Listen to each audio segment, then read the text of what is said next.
Excelentíssimo senhor presidente do Tribunal Superior Eleitoral, ministro Alexandre de Moraes, excelentíssima senhora presidente do Supremo Tribunal Federal e do Conselho Nacional de Justiça do Brasil, ministra Rosa Weber, excelentíssimo senhor vice-procurador-geral eleitoral, doutor Paulo Gonet, excelentíssimo senhor presidente do Conselho Federal da Ordem dos Advogados do Brasil, doutor Beto Simonetti, senhor presidente do Instituto Nacional Eleitoral do México e chefe da Missão de Observação Eleitoral da União Interamericana de Organismos Eleitorais, UNIORE, doutor Lourenço Córdova.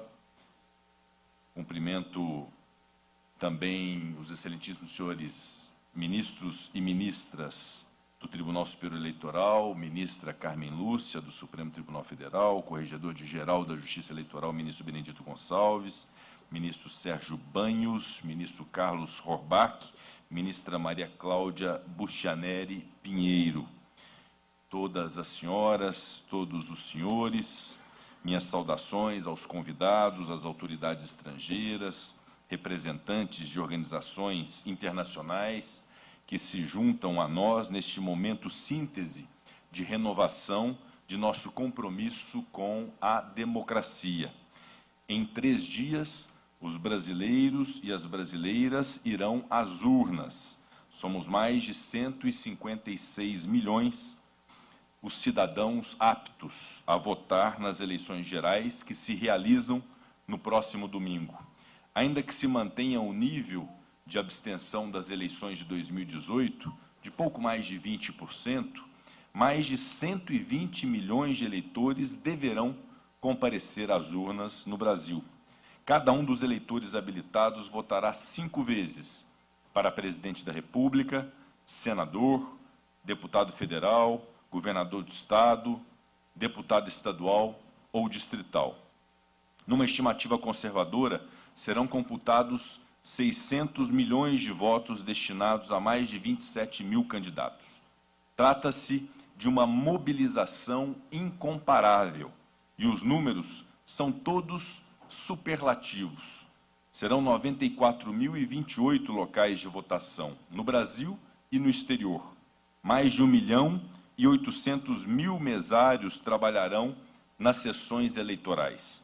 Toda a votação decorre em um intervalo de apenas 11 horas. Pouquíssimas democracias no mundo envolvem uma estrutura dessa dimensão, com tantos eleitores, com tantos candidatos, com tantos locais de votação, em tão pouco tempo. Nenhuma outra grande democracia é capaz de apurar resultados dessa magnitude com a rapidez e a segurança com que fazemos no Brasil. A experiência, para todos vocês, como todos nós, é extraordinária, particularmente porque a democracia brasileira é pioneira em 2 características muito peculiares e distintivas: o sistema eletrônico de votação e a justiça eleitoral especializada. O sistema eletrônico de votação brasileiro é a resposta a um desafio, a uma contingência que nos impõe nossa diversidade e a enormidade de nossas dimensões.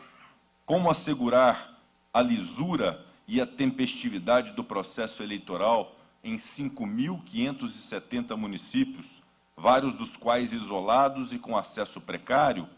Como integrar ao processo eleitoral mais de 6 milhões de eleitores analfabetos e mais de 1.200.000 eleitores com deficiência?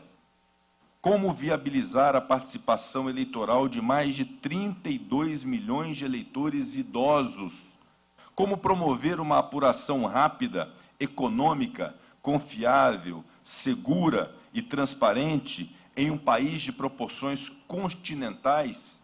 Desde o Código Eleitoral de 32, o Brasil sonhava com a mecanização do processo de votação.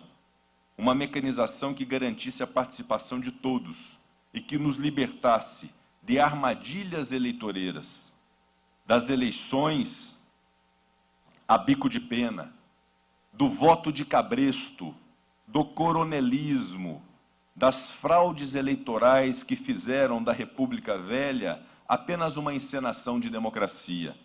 O voto informatizado foi a solução proposta para que nossa democracia eleitoral passasse de uma aparente ficção de direito para a realidade de um fato, para que cada voto contasse, para que cada voto valesse, para que fosse respeitada a vontade soberana de cada brasileiro, de cada brasileira, que a cada eleição vem na democracia a única forma de governo com valor genuinamente popular. É um caso extraordinário de sucesso. Introduzida nas eleições de 1996, a urna eletrônica é simples, intuitiva e acessível a todos, inclusive aos que não sabem ler e escrever, e mesmo às pessoas com deficiência visual. É prática, é rápida, é eficaz. E, sobretudo, provou-se, nesses quase 30 anos de uso, confiável, segura e transparente. As autoridades eleitorais não vêm poupando esforço em aperfeiçoá-la e em submetê-la aos mais variados e periódicos testes de estresse, de integridade e de segurança, com a participação e a colaboração de amplos setores da sociedade brasileira, do Congresso Nacional às Forças Armadas, dos partidos políticos à Ordem dos Advogados do Brasil, das universidades ao Ministério Público. E aqui abro parêntese para reforçar: cabe às forças de segurança, neste momento singular, garantir que as eleições ocorram de forma ordeira.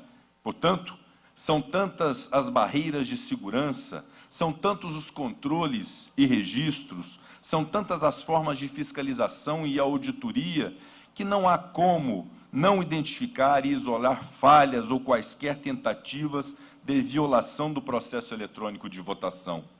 Todo o processo é controlado e auditado, da identificação biométrica do eleitor ao registro digital do voto, da emissão dos boletins de cada urna à transmissão e à totalização dos dados. Esta a razão do nosso orgulho nacional e de nossa confiança no processo eletrônico de votação brasileiro, repito, exemplo para o mundo. E apesar de o voto no Brasil ser obrigatório para maiores de 18 anos, o eleitor pode optar por não escolher nenhum candidato na disputa. Agora, o candidato a presidente da República, o governador do Estado, a senador, a deputado federal, estadual ou distrital, que deseja ser eleito e ocupar democraticamente, de forma honrosa, a representação pública, precisa passar pelo processo eleitoral, ou seja, pelo voto, expressão máxima da vontade do povo. Mas sabemos que o voto é apenas o fim de um processo. Para que uma eleição seja legítima, não basta que cada voto seja apurado com rapidez, fidelidade e rigor. Para que uma eleição seja legítima, é preciso que todo o processo eleitoral, do registro das candidaturas à divulgação das propostas, transcorra nos limites estritos da lei. E este é o papel essencial da Justiça Eleitoral brasileira, outro elemento distintivo e pioneiro da experiência brasileira. O Brasil é um dos países que possui essa Justiça Eleitoral especializada, árbitro e penhor das eleições. Criada em 32, há exatos 90 anos, a Justiça Eleitoral vem sendo o fiel da balança, que assegura o equilíbrio em uma disputa que, para ser válida, precisa ser justa, precisa ser pacífica, precisa ser ética. É ela quem assegura a paridade de recursos, é ela quem garante o direito à informação, ela quem coíbe a violência eleitoral e a violência política.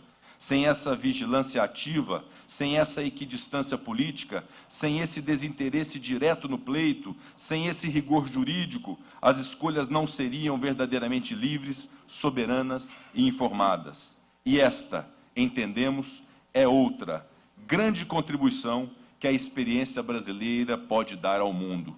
Que sejam, pois, todos os senhores, todas as suas senhoras, autoridades estrangeiras, muito bem-vindos ao Brasil. Em nome do Senado Federal e do Congresso Nacional, agradeço penhoradamente a presença e a participação de todos e de todas, e faço votos de que sejamos todos testemunhas, no próximo domingo, de uma festa pacífica, celebração da democracia, da alegria e da autodeterminação do povo brasileiro. Muito obrigado.